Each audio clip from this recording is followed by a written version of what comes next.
Goizero bezala gosaria prestatzera joan da alaba, eta etxera heltzean aita hilda aurkitu du. Y ha visto la cocina llena de cristales. Alaba sukaldera sartu eta dena kristalez beteta aurkitu duela dio familiako lagun honek.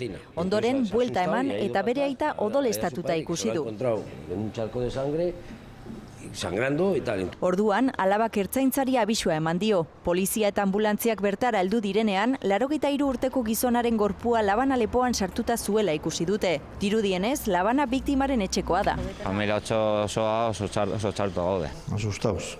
Un palo muy gordo. Ez da hipotesirik baztertzen, baina lapurretarenak indarra hartzen du. Dirudienez, goizeko ordubiak aldera, lapurra patio honetatik sartu da etxera sukaldeko leihoa apurtuz. Barruan zela, badirudi biktimarekin nolabaiteko borroka eduki ondoren, erasotzaileak labana lepoan sartu diola. Un golpe hemos oído, pero no hemos oído ni ruido de... Bizilagunek diote kolpe bat entzun dutela, baina besterik ez. Que era como un mueble o algo que se caía. Polizia zientifikoak pisua goitik behera miatu du eta baita eraikuntzaren ingurua ere, aztarnak aztertu eta gertatutakoa argitzeko.